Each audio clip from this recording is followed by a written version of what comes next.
Remember when I said we'd be doing curves next? That was a lie. Turns out most people don't have any idea what I'm talking about when I say let's correct the color of an image. They have some semblance of the color is bland, I want to make it good.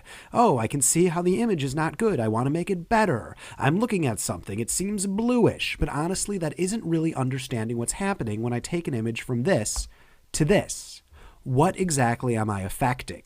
What are our goals when we're looking at an image and trying to fix its color? And that depends on the image. There are 3 dimensions of color that we're trying to fix. And this video gets a little bit into theory, but I assure you I am not going to bore you because that's not really what I do. There's 3 goals that we're trying to shoot for when we're fixing the color of an image. 1, we're trying to make it so the lightest point in image, or the lightest point on an image that here. Let's go to this one right here. The lightest point on the point of focus of an image. So not over here. We don't care about this right here. But say right here, that lightest point is actually white, or maybe right here. Also that the darkest point is actually black. And also that the midpoints are a neutral gray rather than being, some weirdo bluish tone. So that's actually what happened in this video.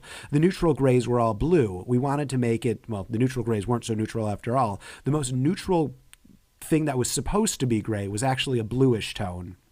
And that's called color casting, and it's a matter of fixing that. So there's 3 dimensions to look at when fixing color. 1 is that the lightest light is actually white, and the darkest dark is actually dark, so that's fixing the value.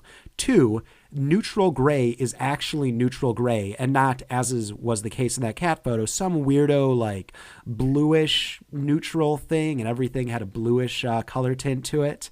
So making the neutral gray neutral, and also, and that's called fixing the chroma. And also that the reds are actually red, the blues are actually blue, and the purples are actually blue. And that's fixing the hue. And these are the 3 dimensions of color. A lot of people, when they think about color, they think of, oh, there's orange, and there's green, and there's yellow, and there's all sorts of colors, and they don't really relate to each other in any way. That's not how it works. There's an order to all of the hues: red, orange, yellow, green, blue, violet. You've learned this. Roy G. Biv. I guarantee you've heard that term. And there's a reason that color wheel is so important. It tells us how fixes will work. I'll show you that in a bit. So it's important to understand hue is one thing that we might be fixing. Chroma, or getting that neutral gray, is another thing. And value, making sure that the whites are white enough and the darks are dark enough, are the 3rd thing. All right, is that enough theory? Are you like, all right, let me just see how to correct the images? Great. Big thanks to Jonathan Poor for this diagram right here. In fact, let me thank the various photographers as I use them. So in an image like this, like I said, this was going to talk about curves. And you know what?